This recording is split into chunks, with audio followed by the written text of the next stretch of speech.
Assalamualaikum warahmatullahi wabarakatuh. Perkenalkan, nama saya Tri Yunita dari kelas 11 UTP 3.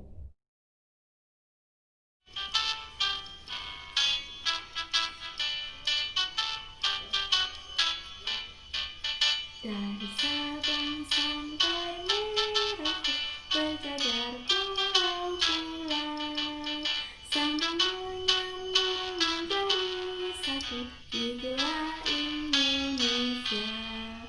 Indonesia tanah airku, aku berjanji padamu, menjunjung tanah airku, tanah airku Indonesia. Di sini saya akan menjelaskan sedikit mengenai Indonesia yang saya ketahui.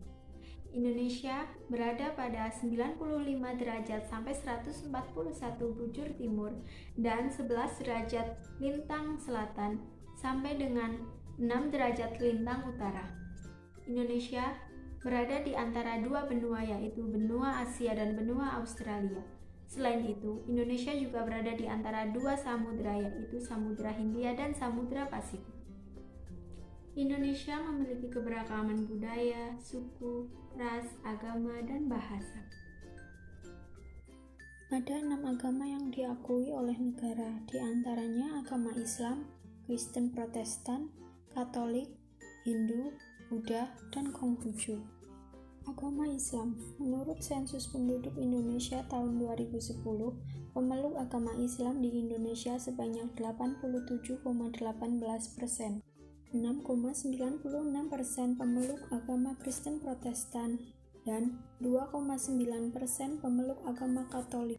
1,69% penduduk Indonesia memeluk agama Hindu. 0,72% pemeluk agama Buddha dan 0,05% pemeluk agama Konghucu. Selain keberagaman agama, setiap daerah di Indonesia memiliki bahasa, budaya, dan suku yang berbeda dengan daerah lain. Contohnya seperti pakaian adat. Setiap daerah memiliki corak atau motif pakaian yang berbeda-beda. Pakaian adat biasanya digunakan saat upacara adat, upacara pernikahan, maupun saat festival-festival kebudayaan.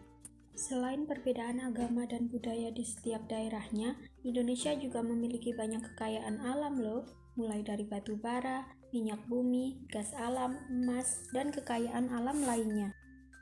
Tidak lupa, flora dan fauna Indonesia yang sangat beragam. Fauna dan flora di Indonesia dibagi menjadi 3 karakteristik. Yang pertama yaitu flora dan fauna bagian barat, yang meliputi daerah Sumatera, Jawa, Kalimantan, dan Bali. Yang kedua, flora dan fauna peralihan yang meliputi daerah Sulawesi dan Nusa Tenggara. Yang ketiga, flora dan fauna bagian timur yang meliputi daerah Papua. Flora di Indonesia bagian barat, yaitu lumut, tumbuhan paku, meranti, damar, maoni, dan Rafflesia arnoldii. Flora bagian peralihan, ada pohon cendana, pohon eboni, dan tanaman anggrek. Flora bagian timur ada pohon rasmala dan tanaman eukaliptus. Fauna Indonesia bagian barat meliputi gajah, badak, harimau, jalak Bali, dan merak ijo. Fauna bagian peralihan meliputi anoa, komodo, dugong, dan maleo. Fauna bagian timur meliputi buaya irian, burung rangkong, walabi, dan burung cendrawasih. Keanekaragaman bangsa Indonesia merupakan sebuah potensi dan tantangan tersendiri. Disebut sebagai potensi karena membuat bangsa kita menjadi bangsa yang besar dan memiliki kekayaan yang melimpah, baik kekayaan alam maupun kekayaan budaya.